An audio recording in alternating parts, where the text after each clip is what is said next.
Assalamu alaikum. Peace be unto you. Just leaving Juma service today. Very simple but thoughtful message. The Khatib was talking about being able to focus more when you're praying instead of letting your mind wander and drift, here or there or whatnot.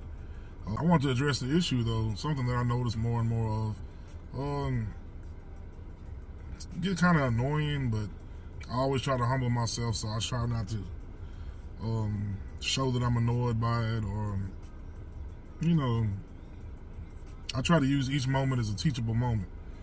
If I don't know something about a particular subject, let's say if I don't know anything about cricket, the sport cricket, I'm not going to speak on cricket. I don't know anything about golf outside of going to putt-putt golf or something, so I'm not going to speak on that. When people, speak on things they have no knowledge of, it really doesn't make any sense. For example, if I dropped out of school in the 9th grade, am I educated enough in math to talk to somebody on a college level of math? Probably not. If I've never read Harry Potter series, can I talk to somebody about Harry Potter? No. If I don't know anything about the MCU, Marvel, can I talk to somebody about Captain Marvel? It doesn't make sense. But when it comes to religion, people feel like they're experts. People feel like they can speak on things they have no knowledge of. And a lot of the time it's propaganda. People are taught to talk down on other faiths. They're taught to, denounce other religions, so to speak. Or slander certain, religious figures. If a person has never read a scripture, for example, a person has never read the Qur'an, why talk bad about the Qur'an? It doesn't make sense.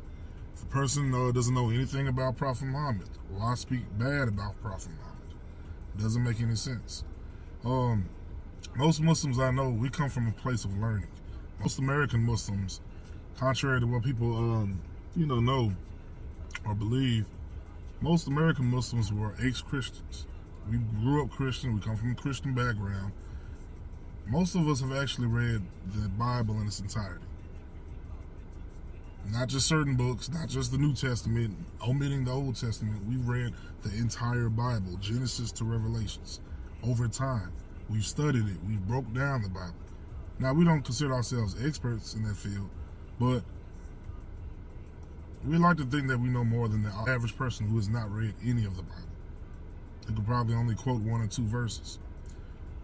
Having read the Bible, and then we've read the Quran. Me, myself, I've read probably 3 or 4 different English translations of the Quran. When it comes to us sharing, when we're sharing information, we're not forcing our beliefs on anybody.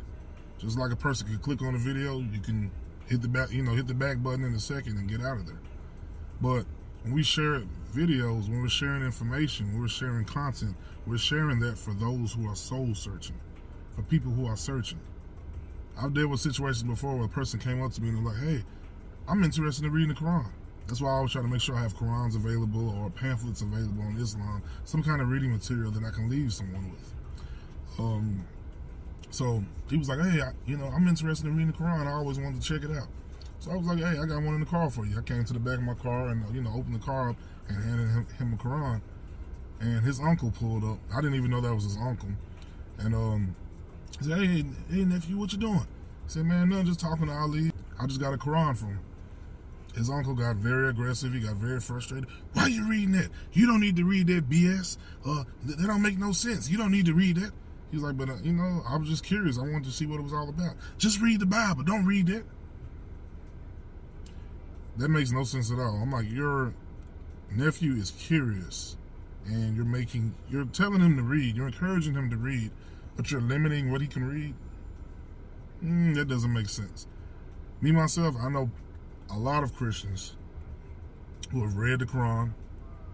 I'm talking about, and we've actually talked about it. They've read the Quran in its entirety. They're like, man, it's a pretty deep book. They can even recite the Fatiha, which is like one of our prayers that's in the Quran, in Arabic and everything. And they're still Christian. So reading a book does not convert you. Reading a book does not make you change religions. A man who refuses knowledge is a fool. That's one of the 7 shades of wisdom. He who knows not but refuses to know is a fool. He who claims to know but does not know is an imposter. So instead of, I'm telling you, he got real hostile. He wanted to fight me and everything. And my kids were inside. I was right outside the barber shop. This was a few years ago. My kids were inside the shop.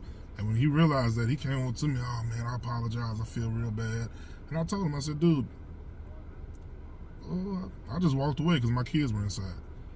But I said, that's a poor representation of what a Christian man is supposed to be. I said, "Did you say you follow Christ? Would Christ have treated me like that?" No. I said, "I know for a fact he wouldn't." But when I say we come from a place of learning, I talk, a lot of my clients, they're not Muslim, they're Christian, and we have very intellectual conversations. We share information, we share point of views. One client yesterday shared a message with me from church the night before that I needed to hear. I really needed to hear.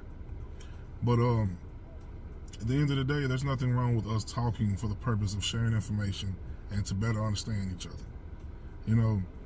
Now if we're talking, to debate on who's right, who's wrong, I have nothing to gain from that. You don't have anything to gain from that. The truth needs no validation. Everybody believes that their way is the right way. If that's the truth, it doesn't need any validation. You don't have to sit there and protest and march and try to, post negative comments on somebody's page to make them be interested in your way of choice, because that's not going to gain any attention. If anything, it'll make you look bad. But if I've read the Qur'an, I've read the Bible, how can you argue with me about something that you don't know anything about? You probably haven't read the Qur'an. You're not going to read the Qur'an, and depending on your stance, you might have not read the Bible in its entirety. You might have only read the New Testament because you think the New Testament did away with the Old Testament, or you only read bits and pieces. I've read the entire Bible, broke it down. I studied it, and I know I'm not an expert, because at the end of the day, we can argue that that's my interpretation, and I'm fine with that. But when Muslims speak about the Bible, we're not pointing out contradictions. We're not trying to point and say this wrong. We're just educating people. Like when I speak about Jesus going into telling his disciples, when you go into someone's house, tell them peace be unto you.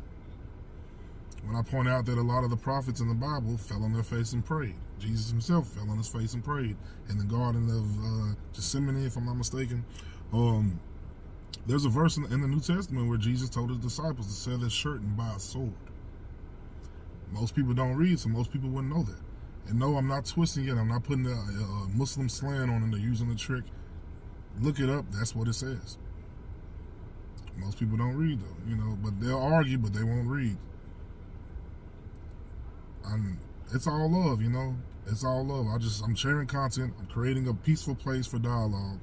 But saying this, find that, go do this, go do that, you're going to hell, nobody but the Most High can judge me. But I wish you all well. Peace be upon you all, and the mercy and blessings of God.